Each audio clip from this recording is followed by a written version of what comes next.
Mumbai Indians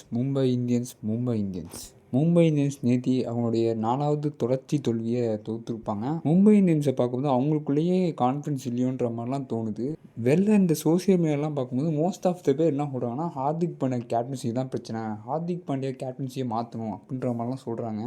டீமுக்குள்ளே பார்த்திங்கன்னா உங்களுக்கே தெரியும் என்ன பிரச்சனைன்னு. பேட்டிங்கில் டாப் ஆர்டர்னு எடுத்துக்கிட்டிங்கன்னா சூரியகுமார் ஏதோ அந்தளவுக்கு ஃபார்மில் சுத்தமாக இல்லை, திலக்ரமும் அந்தளவுக்கு ஃபார்மில் சுத்தமாக இல்லை. அதாவது மும்பை இந்தியன்ஸ் இப்போ உள்ள ஜெனரேஷனுக்கு ஏற்ற மாதிரி ஆட மாட்டேன்றாங்க.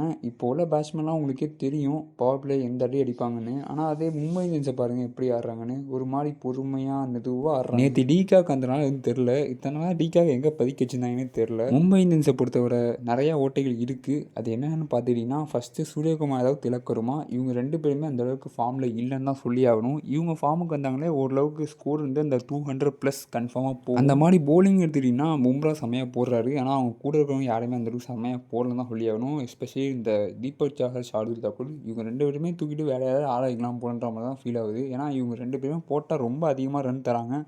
அதுலேயும் தீபக் சார்லாம் எதுக்கு டீமில் எடுத்தாங்கன்ற மாதிரி யோசிக்கிற மாதிரி அந்தளவுக்கு போட்டிருக்காரு நேற்று மேட்ச்சில். அஸ்வினி குமாரை ஏன் உள்ளே இறக்க மாட்டேறாங்க எனக்கு சுத்தமாக இப்போ வரைக்கும் புரியலை. அந்த மாதிரி மும்பை இந்தியன்ஸோட டெப்த் பேட்டிங்னு எடுத்துக்கிட்டிங்கன்னா ஹார்திக் பாண்டியா கடைசியாக இறங்கினா அவர் கொஞ்சம் முன்னாடியே இறங்கிடுறான்ற மாதிரி ஃபீல் ஆகுது.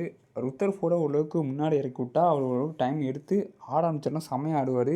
ஹார்திக் பாண்டியாவுக்கு அந்த கடைசி 2 ஓவர் தான், அதுதான் அவருக்கு செட் ஆகும். இதெல்லாம் ஓரளவுக்கு சிறப்பாக பண்ணாங்கன்னா மும்பை இந்தியன்ஸ் ஓரளவுக்கு இந்த குவாலிஃபை ஆகிறதுக்கு போகலாம். பார்ப்போம் என்ன பண்ணுறாங்கன்னு.